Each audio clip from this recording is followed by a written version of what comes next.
पाठशाला स्टडी में आपका बहुत बहुत स्वागत है। इस वीडियो में हम लोग क्लास 10th विज्ञान का 30 मोस्ट वीवीआई ऑब्जेक्टिव प्रश्न लेकर आए हैं, जो कि आपके लिए बहुत ही महत्वपूर्ण प्रश्न है। ये सारे प्रश्न जो है बार बार बोर्ड एग्जाम में पूछे जाते हैं। अब चलिए हम लोग वीडियो को स्टार्ट करते हैं। वीडियो को आप अंत तक जरूर देखिएगा। तो चलिए, आपका 1 नंबर प्रश्न है कि एक घोल नीले लिटमस पत्र को लाल कर देता है।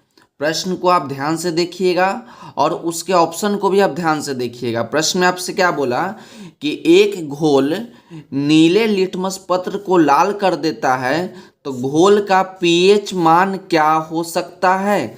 ए नंबर ऑप्शन आपका है 2, बी नंबर ऑप्शन आपका है 9, सी नंबर ऑप्शन आपका है 7 और डी नंबर ऑप्शन आपका है 10। तो याद रखिएगा कि इसका आंसर हो जाएगा ऑप्शन नंबर 2। तो आप हमेशा याद रखिए कि नीले लिटमस पत्र को लाल कर देता है, उसका पीएच मान कितना होगा, तो 7 से कम होगा। तो 7 से कम होगा तो कितना होगा, तो 2 होगा। अब 2 नंबर प्रश्न को देखिए। 2 नंबर आपका है कि बेंजीन का अणुसूत्र क्या है। बेंजीन का अणुसूत्र क्या है, तो CH4 C2H6 C6H6 और डी नंबर ऑप्शन आपका है C6H4।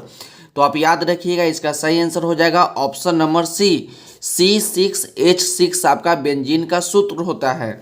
अब 3 नंबर को देखिए।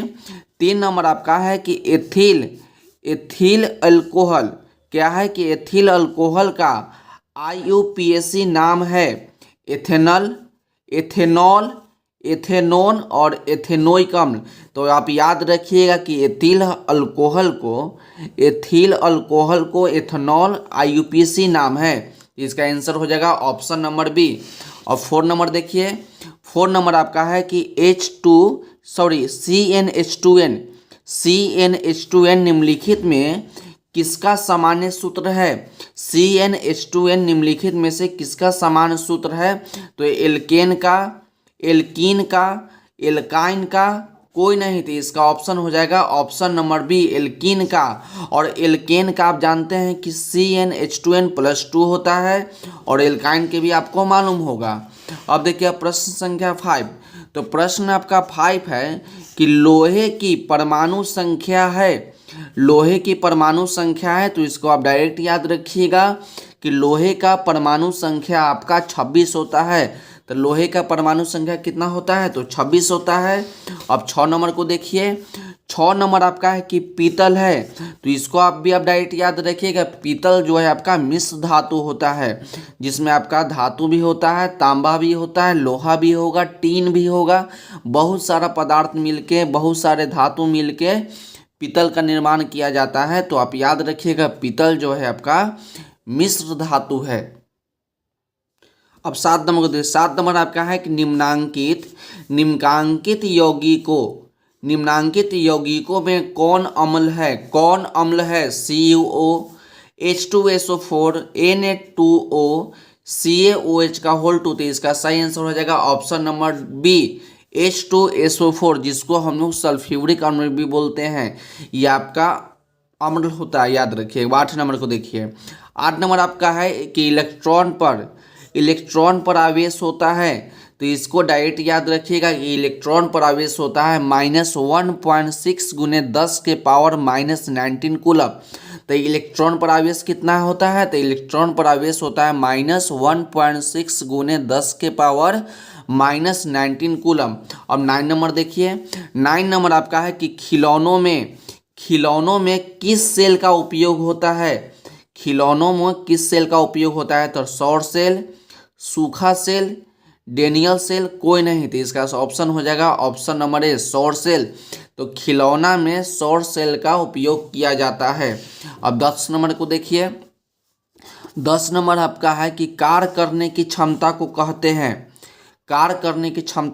हैं। तो बल, शक्ति, ऊर्जा, कोई नहीं। तो इसका ऑप्शन हो जाएगा ऑप्शन नंबर सी, ऊर्जा। तो कार्य करने की क्षमता क्या कहलाता है, तो ऊर्जा कहलाता है। अब 11 नंबर देखिए। 11 नंबर प्रश्न आपका है कि सिल्वर क्लोराइड का रंग होता है काला, पीला, हरा, श्वेत। इसका सही आंसर हो जाएगा ऑप्शन नंबर डी, श्वेत। तो सिल्वर क्लोराइड का रंग कैसा होता है? तो श्वेत होता है। श्वेत मतलब उजला। निम्नलिखित में से कौन लवण है? निम्नलिखित में से कौन लवण है? NaOH, NaCl, HCl और KOH। तो इसका सही आंसर हो जाएगा ऑप्शन नंबर बी, NaCl। तो NaCl का पूरा नाम क्या है? Sodium chloride. तो सोडियम क्लोराइड क्या है? तो सोडियम क्लोराइड आपका लवण होता है। तो यहीं पर आपका 12 नंबर भी प्रश्न आपका कंप्लीट होता है। अब 13 को देखिए। 13 आपका है कि गंधक की परमाणु संख्या क्या है? तो आप याद रखिएगा कि गंधक की परमाणु संख्या आपका 16 होता है। तो गंधक की परमाणु संख्या क्या होता है? 16 होता है। और 14 नंबर को देखिए कि 14 नंबर प्रश्न आपका है कि न्यूक्लियस शब्द किनके द्वारा दी गई है? न्यूक्लियस शब्द किनके द्वारा दी गई? तो रॉबर्ट ब्राउन, रॉबर्ट हुक, पालार्ड और डार्विन। तो इसका सही आंसर हो जाएगा option number A, Robert brown. तो न्यूक्लियस शब्द जो है रॉबर्ट ब्राउन के द्वारा दिया गया है। अब 15 नंबर देखिए। 15 नंबर आपका है कि पौधों में भोजन किस रूप में जमा होता है? पौधों में भोजन किस रूप में जमा होता है? तो ग्लूकोज के रूप में, प्रोटीन के रूप में, स्टार्च के रूप में और फैटी एसिड के रूप में। तो इसका सही आंसर हो जाएगा ऑप्शन नंबर सी, स्टार्च के रूप में।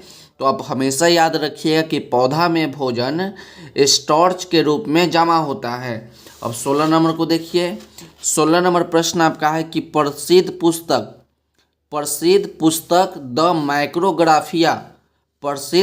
द माइक्रोग्राफिया किनके द्वारा लिखी गई है? किनके द्वारा लिखी गई है? तो रॉबर्टसन, ब्राउन, डार्विन और रॉबर्ट हुक। तो इसका सही आंसर हो जाएगा option number D, Robert Hooke. तो प्रसिद्ध पुस्तक द माइक्रोग्राफिया पुस्तक रॉबर्ट हुक के द्वारा लिखा गया है। अब 17 नंबर को देखिए। 17 नंबर प्रश्न आपका है कि पौधों और पशुओं की कोशिकाओं का वैज्ञानिक अध्ययन क्या कहलाता है? प्रश्न को फिर से पढ़िए कि पौधों और पशुओं की कोशिकाओं का वैज्ञानिक अध्ययन क्या कहलाता है? आनुवंशिकी, कोशिका विज्ञान, साइटोजेनेटिक्स और डी नंबर ऑप्शन आपका है कि उत्तक कोशिका। तो इसका सही आंसर हो जाएगा ऑप्शन नंबर बी, कोशिका विज्ञान। तो पौधों और पशुओं की कोशिका का वैज्ञानिक कोशिका विज्ञान कहा जाता है। अब 18 नंबर को देखिए। 18 नंबर प्रश्न आपका है कि मानव हृदय घिरा होता है पेरिकार्डियम से, जाइलम से, फ्लोएम से और प्लाज्मा से। तो इसका सही आंसर आपका हो जाएगा पेरिकार्डियम से। तो इसका ऑप्शन हो जाएगा ऑप्शन नंबर ए, आपका सही ऑप्शन हो जाएगा। अब प्रश्न संख्या 19 को देखिए। तो प्रश्न संख्या 19 आपका है कि मनुष्य में श्वेत रक्त कोशिकाओं की जीवन अवधि कितना होता है? मनुष्य में श्वेत रक्त कोशिका क्या जीवन अवधि कितना होता है? ए नंबर ऑप्शन आपका है 12 से 20 दिन, 2 से 3 महीना, 20 से 30 दिन और 4 महीना से अधिक। तो इसका सही आंसर हो जाएगा ऑप्शन नंबर ए, 12 से 20 दिन होता है। तो श्वेत रक्त कोशिका का जीवन 12 से 20 दिन का ही होता है। अब 20 नंबर देखिए। 20 नंबर आपका प्रश्न है कि पीत रस कहाँ से स्रावित होता है? पीत रस कहाँ से स्रावित होता है? तो यकृत से, मुख जिह्वा से, अमाशय से और छोटी आंत से। तो इसका सही आंसर हो जाएगा ऑप्शन नंबर ए, यकृत से। तो पीत रस कहाँ से स्रावित होता है? तो यकृत से होता है। अब 21 नंबर को देखिए। 21 नंबर आपका प्रश्न है कि अधातु के ऑक्साइड होते हैं उदासीन, अम्लीय, क्षारीय, कोई नहीं। तो इसका ऑप्शन हो जाएगा ऑप्शन नंबर बी, अम्लीय। तो अधातु का ऑक्साइड जो होता है अम्लीय होता है। अब 22 नंबर को देखिए। 22 नंबर आपका है कि कार्बन है धातु, अधातु, उपधातु, मिश्र धातु। तो कार्बन जो होता है अधातु होता है। कार्बन क्या होता है? कार्बन आपका अधातु होता है। 23 नंबर को देखिए। निम्नलिखित में से कौन सा निम्नलिखित में से कौन सा असंतृप्त हाइड्रोकार्बन है? CH4, C2H6, C2H4 और इनमें से सभी। तो इसका सही आंसर हो जाएगा ऑप्शन नंबर सी, C2H4। तो निम्नलिखित में से कौन सा असंतृप्त कार्बन है? तो C2H4।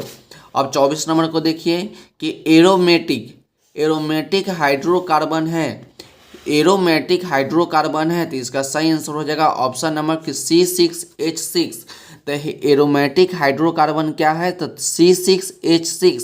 और इसका नाम आप जानते हैं कि C6H6 आपका बेंजीन का भी सूत्र होता है। तो बेंजीन का क्या सूत्र होता है कि C6H6। अब 25 नंबर को देखिए। 25 नंबर प्रश्न आपका है कि निम्नलिखित में कौन अक्रिय गैस है? निम्नलिखित में कौन अक्रिय गैस है? तो कार्बन, हीलियम, चांदी, हाइड्रोजन। तो इसका सही आंसर हो जाएगा ऑप्शन नंबर बी, हीलियम। तो निम्नलिखित में से कौन अक्रिय गैस है? तो आपका हीलियम जो है अक्रिय गैस है। निम्नलिखित में कौन उपधातु है? निम्नलिखित में कौन उपधातु है?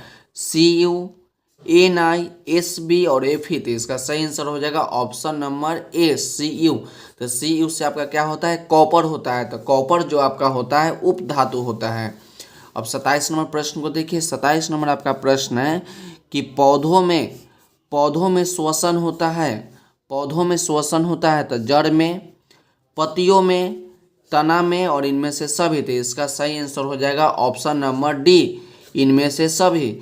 तो आप याद रखिएगा कि पौधों में श्वसन जड़ से भी होता है, पत्तियां में भी होता है और तना में भी होता है। मतलब कि यहाँ पर ये ऑप्शन जो है आपका तीनों सही है। अब 28 नंबर देखिए। 28 नंबर प्रश्न आपका है कि किलोवाट प्रति घंटा, इसको क्या पढ़ेंगे? किलोवाट प्रति घंटा एक इकाई है ऊर्जा का, शक्ति का, विद्युत आवेश का और विद्युत धारा का। तो इसका सही आंसर हो जाएगा ऑप्शन नंबर बी, विद्युत शक्ति का। तो किलोवाट प्रति घंटा किसका मात्रक होता है? तो शक्ति का मात्रक होता है। आप हमेशा याद रखिएगा किलोवाट प्रति घंटा मात्रक जो होता है आपका शक्ति का होता है। अब 29 नंबर को देखिए कि विद्युत फ्यूज विद्युत धारा के किस सिद्धांत पर कार्य करता है? किस सिद्धांत पर कार्य करता है? तो ऊष्मीय सिद्धांत, चुंबकीय सिद्धांत, रासायनिक सिद्धांत और कोई नहीं। थी इसका सही आंसर हो जाएगा ऑप्शन नंबर ए, ऊष्मीय सिद्धांत। तो विद्युत फ्यूज विद्युत धारा में ऊष्मीय सिद्धांत पर कार्य करता है। अब प्रश्न संख्या 13 को देखिए जो कि आपका सबसे लास्ट प्रश्न है। तो आपका लास्ट प्रश्न क्या है कि निम्न में स्वपोषी कौन है? हरे पौधे, मछली, कीट, अमीबा। तो इसका सही आंसर हो जाएगा ऑप्शन नंबर ए, स्वपोषी क्या है? तो स्वपोषी का मतलब होता है कि जो अपना भोजन खुद से बनाता है उसे स्वपोषी कहा जाता है। और एगो होता है आपका परपोषी। तो परपोषी क्या है? जो अपना भोजन बनाने के लिए दूसरे पर निर्भर रहता है उसे परपोषी कहा जाता है। तो ये आप याद रखिएगा कि स्वपोषी जो है आपका हरा पेड़ पौधा होता है। तो आज की वीडियो को बस इतना है, मिलते हैं अगले वीडियो में। यदि वीडियो अच्छा लगा हो तो वीडियो को लाइक कर दीजिएगा और चैनल को सब्सक्राइब भी कर दीजिएगा और अपने दोस्तों को साथ शेयर भी कीजिएगा ताकि आप अपने दोस्त का भी मदद कर सकें। तब तक पढ़ते रहिए और बढ़ते रहिए। मिलते हैं अगले वीडियो में।